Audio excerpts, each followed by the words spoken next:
She fell, she fought, and in the end, she emerged victorious.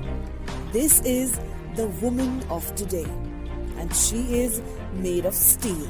Come and watch how she slays. This is your favorite international radio network, 94.3 Radio 1. And on She Slays today, I have someone who's taken first-hand lessons from her father-in-law, who happens to be, in her words, a serial entrepreneur. And she pushed herself to try something new, to try something mindful, so that sustainability is a word that she can not only adopt for herself, but also her children and people around through the initiative she started called Ecoware. I'm talking about the founder of Ecoware, Rhea Mazumdar, on the show with me today. Hello, Rhea. It's so nice to have you on the show. A warm welcome. Hi, Annie. It's great to be here. Okay, Rhea, of course, you did not become an entrepreneur at the first go. You've had a background. You mentioned pharmacology. So tell us a little more about a little bit of the backstory, actually, before Ecoware happened. Sure. So, Annie, I was born in Bombay, raised between Dubai and London. I studied pharmacology in the UK and went on to work for Pfizer for 5 years. Got married and moved to Delhi, and just decided sort of I'd done enough of the pharma world and wanted to do something different.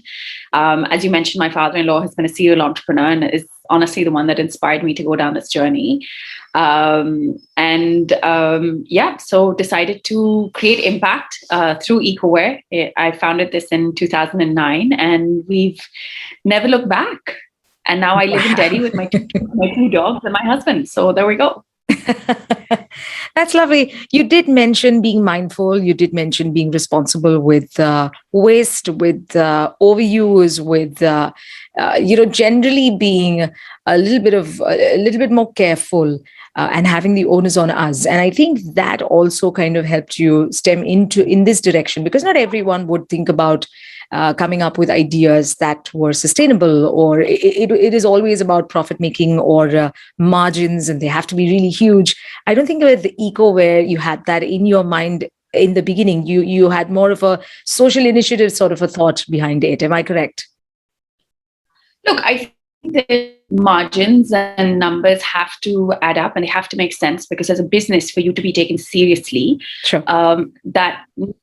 These two things have to go, purpose and profit have to go hand in hand, right? If you want to really make an impact, and not just make an impact, but scale your impact. So from day one, yes, we realized that we were bringing in a new idea, a new concept, a new product, a new price point. We weren't really sure about where it was going to take us. So the first few months, maybe weren't profitable, but as we scaled and as we grew and as we stabilized the market and the business, profitability has been really important as well, because not just, I'm a team of, I have 120 people, right? I'm responsible for quite a lot of livelihoods. Sure. And this has to, like I said, make monetary sense as well. I strongly believe that as a business, both things have to go hand in hand. Oh, that's beautiful. Tell us more about Ecoware. What are the product lines you have, and what is it that me as a common citizen can also look forward to at Ecoware? Sure, Annie. So the idea behind Ecoware, when I moved here in 2009, I just saw that we had ever-growing landfills. We had a lot of people, citizens eating out of plastic. We were using plastic. We weren't really innovating for sustainable, to create sustainable alternatives. Sure. And so what we decided to do was take agricultural waste, such as wheat, rice, sugarcane, that typically has had no value, and convert it into packaging that's completely biodegradable, compostable, like you said. And the beauty is that it doesn't require waste segregation, which is obviously still a challenge for us. Right. A huge challenge. Absolutely, right? And we've got an ever-growing population. We have got waste issues that we're still trying to tackle. So the packaging is 100% backyard biodegradable, right? And so what that means is when it comes in contact with soil, be it in a landfill or a compost pit in an ideal situation, or even in your garden, the product breaks down into soil in a period of 90 days. And that's certified by the USDA, which is the United States Department of Agriculture, right? So thereby, it's not going to outlive you. The fiber strength makes it perfect for use in sort of a microwave, an oven, a fridge, refrigerator. So it sustains the temperature range from -20 to 180 degrees. It's perfect for delivery, for dine-in. Honestly, it has no coatings or anything. So it's the most natural tableware that you could use. And it doesn't change the nutritional value of the food that you put in it, which is honestly the most important thing. Because when you look at things, when you look at other synthetic alternatives in the market, such as styrofoam or plastic, you're not always assured of that, right? And every claim that we make on our product, Annie, is backed by a certification. So, from a global lab. So whether it's the change in food migration, whether it's the compostability, whether it's biodegradability. So we really want to make sure that we're seen as the authentic solution. Our focus has been food and beverage for the last 10 years. And so you'd see us at events, the dine-ins, like the IRCTC, the trains, the airplanes, the travel sector. We retail, Amazon, Paytm, Big Basket, all the rest of that. And now, as we move forward, the focus is obviously to scale our innovation and therefore scale our impact, right? So we're looking at supporting other industries in reducing their plastic footprint. So we're looking at the medical industry, especially now with COVID, because every single use has been associated with hygiene.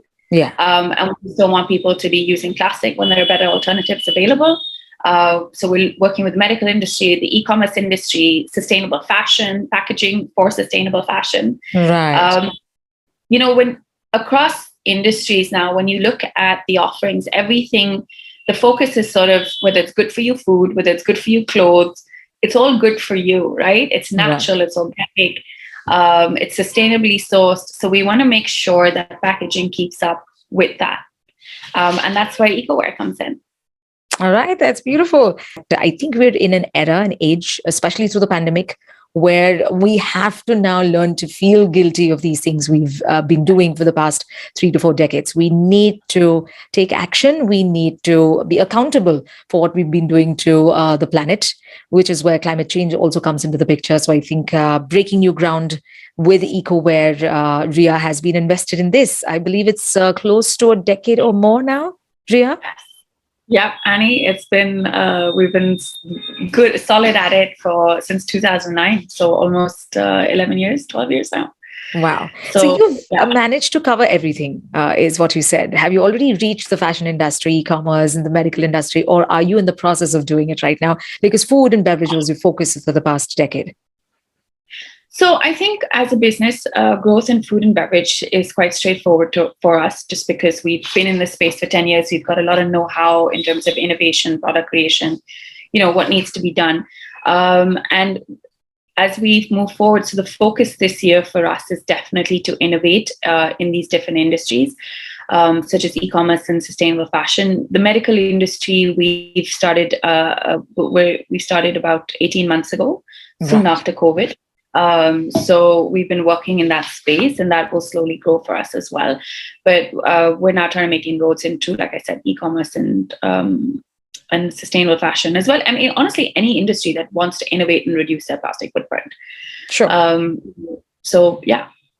As far as the recycling or using sugarcane waste is concerned, have you also tried to innovate there? Because if not sugarcane waste, then what other wastes can be upcycled or recycled? What about those areas? Because we wouldn't have a steady flow of sugarcane waste, for instance, for the entire year. How are you approaching that? So that's a great question. So India is a biomass-rich nation, and we obviously look to work with, as much agri-waste as we possibly can, right? So, for instance, you'll see the northern states of India being exposed to really high levels of pollution, air pollution, because of paddy straw that's being burnt by the farmers up in Punjab and Haryana. Yes. So we've worked with incubators to see how much paddy straw we can use as well and incorporate as our feedstock. That's something that's ongoing for us. And then obviously we work with wheat. Just yesterday I had a call with some people who are doing some work out in Himachal as well as Chhattisgarh to talk about excess agri waste that they have. And it's like, can you can we send some of that to you? Is there something that you could work with? So Nice. there's continuous R&D to make sure that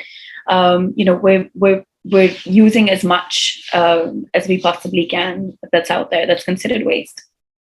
I think the education system needs to pay heed to this and have this as part of their education system. We need to have more people understanding waste now as much as they understand the other side of science. It's not just about creating and innovating for new products and services in the name of development. This is where we've been lagging behind. So what are some of the things you feel today we need to be equipped with to be able to grow this industry? Look, I think that we have to be. I think as you've got to be aware and mindful about the role that you play in society, right? So, as an individual, as a CEO, as a parent, you can be, a different stakeholder, right? So across the board. So, and in any of those roles, you have the ability to create some positive impact. Right. And I think and make people aware of that purpose. And I think that's what we've got to be really conscious about.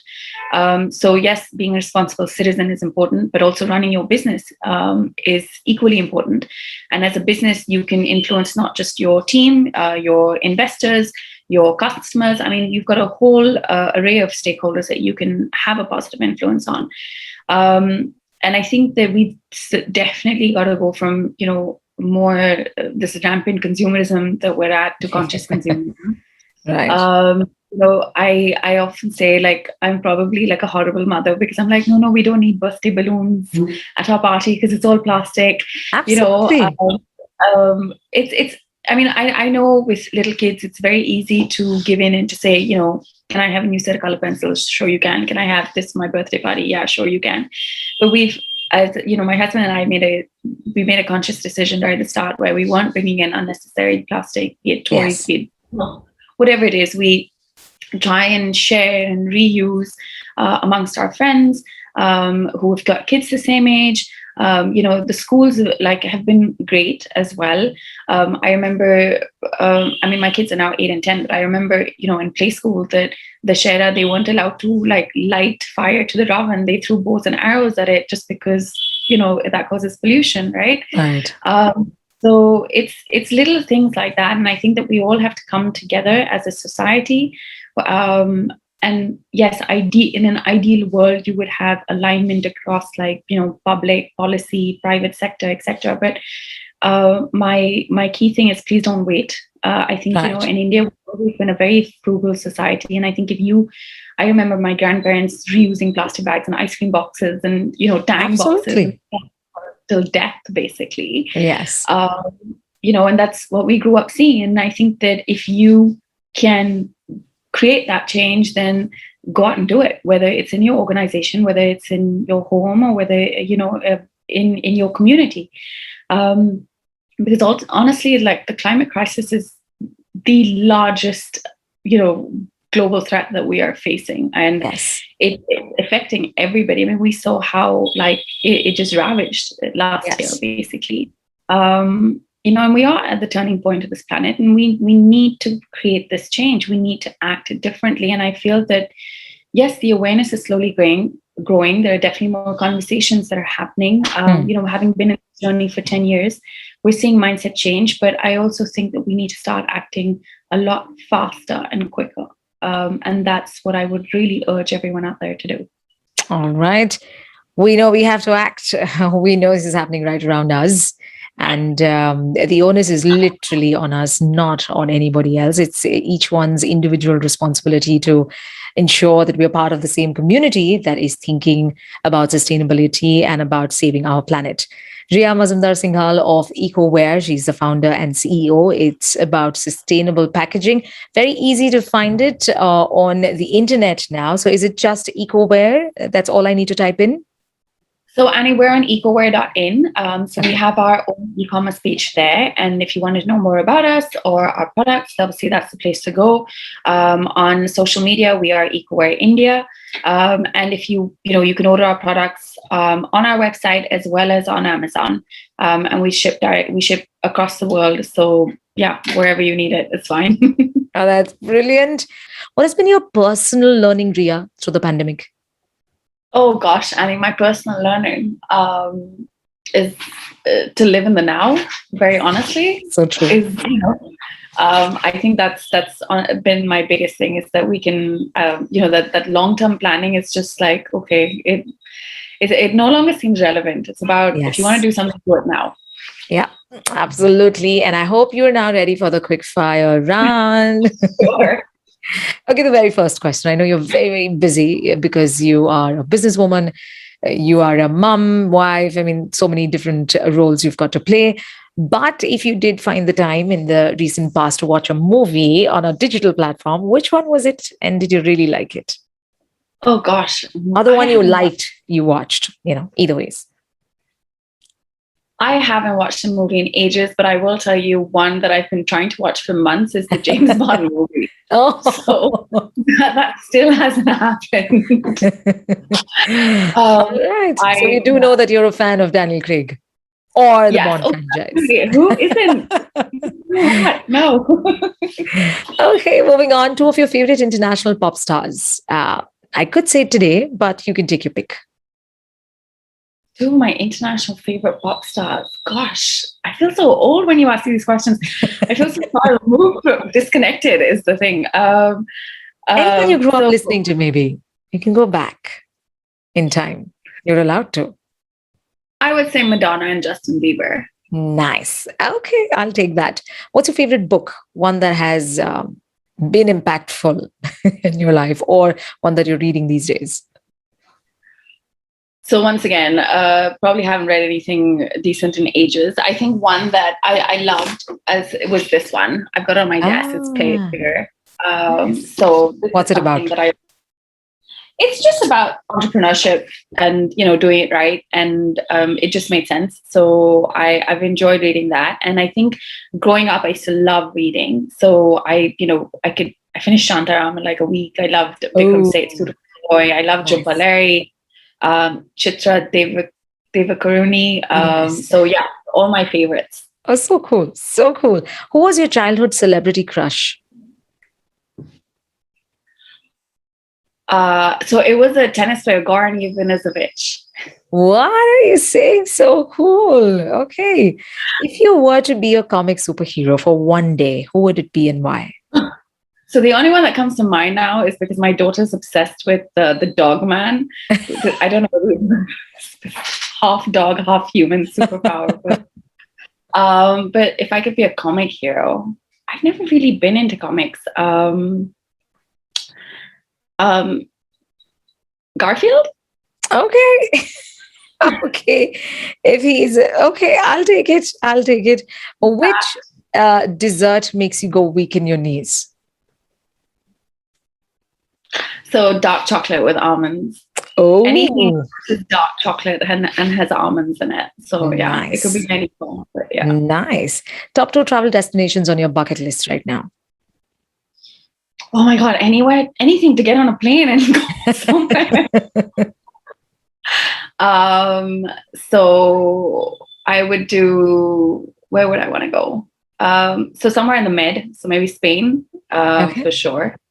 And South America. I've never been, so that would. Nice. Nice. Very, very good. If there was one thing you were given a choice to eat for a whole week, what do you think it would be? Oh gosh, that's a tough one. I think my comfort food is always dal chawal, so like I'm really happy to go there. I can eat it all week long. That's quite boring, but yeah. Not at all. I think we all relate to this and we all go back to it. So yeah. What's your favorite time of the day? My favorite time of the day, probably about 7 p.m. when I'm just done with the day. I'm done with the kids' Winding dinner. down. And everyone's just winding down. Yeah. Nice. Nice. What's your favorite beverage? Depends on time of day. So it could range from a great coffee to a lovely glass of wine. So yeah. Nice. If you think past lives were real, what was yours? If I think past lives were real, what was I doing? I can't think of exactly what, but I know it would have been something around women empowerment and health impact. 'Cause I Nice. think those are the ones I feel really strongly about. So cool. And your last question, what is it that you're really excited about that's up and coming in 2022? That's such a hard question considering what we've been through over the last 2 years. Look, I think for 2022, just some form of stability would be great, right? I think we've had quite a lot of unknown in the last 2 years. I think this year we finally started the year as well, and it just wrapped up all in COVID. But just some kind of normalcy would be great, and an element of what 2019 was at least. So just to bring that back for not just myself, but I would love for my kids to go back to school. I would love just like I said, just normalcy. Yeah, fair enough. And very well said. Thank you so much for your time. This was lovely, Rhea. Thank you, Annie. It was great being on the show with you. Rhea Mazumdar Singhal of Ecoware. Don't forget to check it out. It's ecoware.in. This is Afternoons with Annie. The segment is called She Slays. And thanks, Rhea, for slaying it. And I hope you will continue to do so. Thank you so much. Subscribe to our YouTube channel and hit the bell icon so you never miss a video from Radio 1.